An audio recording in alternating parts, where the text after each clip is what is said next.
Forget the romance. Forget the tales of treasure and freedom. The true story of the pirate is written not in gold, but in blood, desperation, and the gnawing ache of an empty stomach. This is a story of survival against impossible odds. A relentless war waged not against empires or navies, but against the specters of starvation and disease that haunted every league of open ocean. To understand the pirate, you must first understand his hunger. A hunger so profound it drove men to madness, to mutiny, and to acts of unspeakable brutality. Their legend was built on cannon fire and plunder. But their lives were sustained by a diet so grim, so utterly unforgiving, it would break the will of any modern man. Before we speak of rum and stolen feasts, we must descend into the ship's hold. Here, in the suffocating dark, lay the true currency of a pirate's voyage, survival itself. The foundation of this existence was not gold, but a substance known as ship's biscuit. A more honest name would be a brick of flour, water, and salt, baked to the consistency of stone. This was hardtack. It was designed not for taste, but for immortality. Baked 4 times, it could outlast the men who ate it, a tombstone for the teeth and a trial for the soul. To eat it, a pirate would have to smash it with a fist or a pistol butt. Often, they would soak it in coffee, grog, or stew, transforming it into a pulpy, tasteless gruel. But the biscuit was never eaten alone. It was a thriving ecosystem, a universe of life that sailors called weevils or maggots. Veteran sailors developed a grim technique. They would tap the biscuit on the table in the dark. The weevils, blind to the light, would fall out, leaving the clean bread to be eaten in merciful ignorance. This was the pirate's daily bread. A flinty, insect-ridden wafer that promised only to fill the belly, not to nourish the body or the spirit. If hardtack was the foundation, the pillar of the pirate diet was salt. An ocean of salt, used to wage war against decay, preserving meat for months, even years. Casks were filled with cuts of beef and pork of questionable origin. They were then buried in a mountain of coarse salt, a brutal process that leached every drop of moisture and flavor. The resulting product, salt horse, was as tough as leather and as saline as the sea itself. It had to be soaked for hours in precious fresh water just to become marginally edible. Even after soaking, it was a culinary punishment. A jaw-breaking, thirst-inducing mass of protein that offered sustenance but no pleasure. The sheer quantity of salt consumed was staggering. It led to chronic dehydration, kidney ailments, and a desperate, unquenchable thirst that haunted every waking moment. This, then, was the core of their diet. A trinity of hardship, the weevil-ridden biscuit, the punishingly salty meat, and the constant, nagging thirst. But another, more insidious enemy stalked the decks. A foe born not of cannon or steel, but from the very emptiness of their diet. It was the specter of scurvy. Scurvy, the scourge of the seas, was a slow, agonizing decay of the body from within. It began with a profound lethargy, a weariness that settled deep in the bones. Then came the more terrifying symptoms. Gums would swell and turn black, becoming spongy masses of rotting flesh. Teeth would loosen in their sockets and fall out. Old wounds, long healed, would mysteriously reopen. The body, lacking the vital collagen that held it together, would simply begin to fall apart. The mind was not spared. Victims suffered from depression, hysteria, and a profound sense of hopelessness as they felt their own bodies betraying them. On a long voyage, a pirate captain could expect to lose half his crew to this silent killer. It was a more certain threat than any naval patrol or violent storm.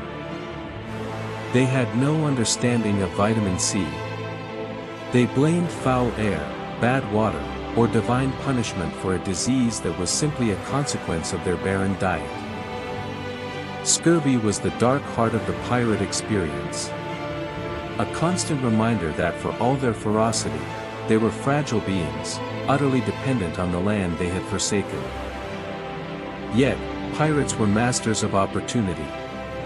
To escape the tyranny of the barrel, they became ruthless hunters and opportunistic foragers. Any ship captured was a treasure trove, not just of gold, but of food. Caged chickens, goats, or a pig were more valuable than silver in the mid-Atlantic. The sea itself offered a bounty. Pirates were skilled fishermen, trailing lines for tuna and dolphin. The greatest prize was the sea turtle, a creature that could be kept alive on deck for weeks. Turtle meat, and especially its liver, was rich in the very nutrients their bodies craved.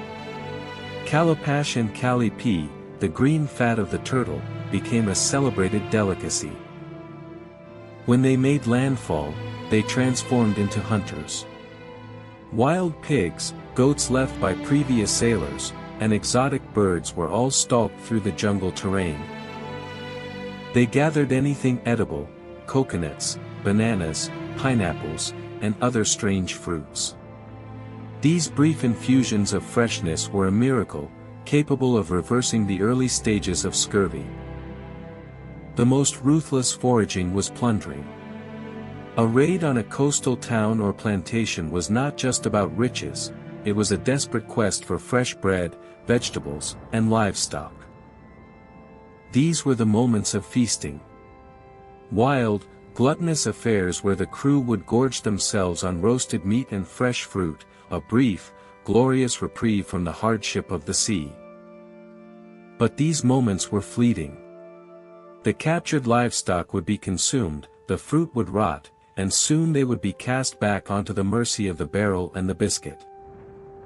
The most famous element of the pirate legend is, of course, the drink. We picture them endlessly swigging from bottles of rum. But the reality was, as always, more complex. Rum, known as Kill Devil, was a raw, fiery spirit distilled from molasses. It was potent, cheap, and a staple of the Caribbean. But drinking it straight was a recipe for disaster. A drunken crew could not fight, sail, or even stand watch. A wise captain knew that pure rum was a greater threat to his ship than any enemy.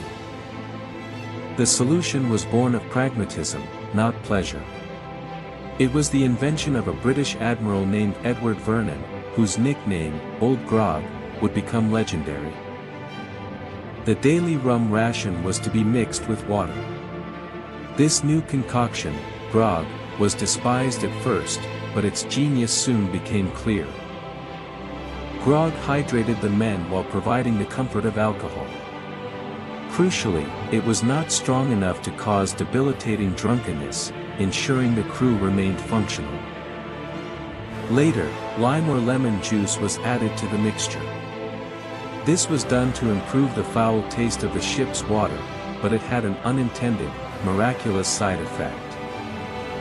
The citrus juice, rich in the yet undiscovered vitamin C, was a powerful antidote to scurvy. Grog, the drink of moderation, accidentally became a life-saving medicine. Of course, when a prize was taken, the rules changed. Captured wine, brandy, and ale were consumed with reckless abandon in wild celebrations that could last for days. But these were the exceptions. The daily reality was the carefully measured ration of grog, a drink that encapsulated the pirate life, a blend of harsh necessity, fleeting pleasure, and accidental salvation. There was one substance more precious than rum, more critical than biscuit. The true treasure of any voyage was fresh water. Keeping water fresh at sea for months was nearly impossible. Stored in wooden casks, it was a breeding ground for life, but not the kind that sustains. Within weeks, the water would turn foul. It grew thick, slimy, and developed a pungent stench. To drink it was an act of sheer desperation. This is another reason grog became so vital. The splash of rum and citrus helped to mask the vile taste of the decaying water, making it just barely palatable. Rain was a gift from the heavens. When a squall hit, all hands would scramble to lay out sails and tarpaulins, desperate to capture every precious drop of clean water. The search for water dictated the rhythm of every voyage. It determined routes, forced stops at dangerous islands, and was often the true reason for attacking a settlement. To be becalmed in the tropics with dwindling water supplies was the ultimate nightmare. The sun became a merciless enemy, and the sea a mocking, undrinkable desert. Men went mad from thirst. They drank seawater, hastening their demise, or even their own urine in a final, futile act of survival. Water discipline was ironclad. The quartermaster, elected by the crew, would guard the water casks with his life, doling out the strict daily ration. Before gold, before plunder, before battle, there was water. It was the alpha and the omega of a pirate's life, the thin, often tainted line between existence and a slow, agonizing death. The life of a pirate was a study in brutal contrasts. It was a pendulum swinging wildly between abject misery and decadent, fleeting glory. One week, they were gnawing on shoe leather, their bellies aching with hunger, staring into the abyss of starvation. The next, after capturing a Spanish galleon or an East Indiaman, their world would be transformed. They would find themselves surrounded by unimaginable luxury. Spices like cinnamon, nutmeg, and pepper, worth more than gold by weight in Europe, were used with reckless abandon. They would season their stews and roasts, a flagrant display of their newfound wealth. They would drink the finest Madeira, Canary wine, and French brandy from stolen silver goblets. For a few days, they lived like kings, a stark mockery of the lives they had left behind. These victory feasts were legendary. They were a primal scream against the constant deprivation, a deliberate and explosive consumption of everything they had been denied.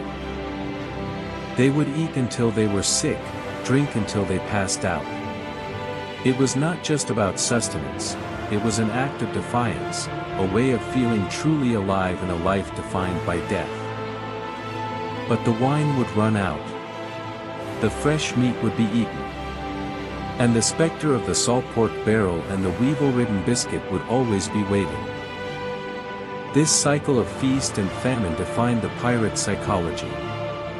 It bred a live for the moment philosophy, because they knew better than anyone that tomorrow was never guaranteed. So when we imagine the pirate, we must move beyond the romantic archetype. We must see the man behind the myth, a figure etched by hardship. See the sailor with aching gums and loose teeth, his body slowly succumbing to scurvy. See the desperation in his eyes as he drinks slimy, foul-tasting water. Picture him tapping the weevils from his rock-hard biscuit, a grim ritual performed in the dark. Feel the burning thirst brought on by a meal of stringy, over-salted meat. The pirate's life was not a grand adventure. It was a brutal, grinding existence, a daily calculation of risk versus the most basic of rewards, a full belly and a safe drink. They chose this life to escape the tyranny of navies and merchant masters. But in doing so, they submitted to a more relentless tyrant, the demands of their own bodies. Their ferocity in battle makes sense when viewed through this lens. They fought not just for gold, but for fresh water, for livestock, for a crate of fruit, for the chance to feel human again. The Jolly Roger promised a short life and a merry one. The reality was often a short life, and one filled with the quiet agony of hunger and disease, punctuated by brief, violent bursts of joy. Their story is a testament to human endurance. A dark saga of what men will do, and what they will suffer, when they cast themselves out beyond the edge of the known world. So the next time you hear a tale of pirates, remember the truth that lies beneath the waves.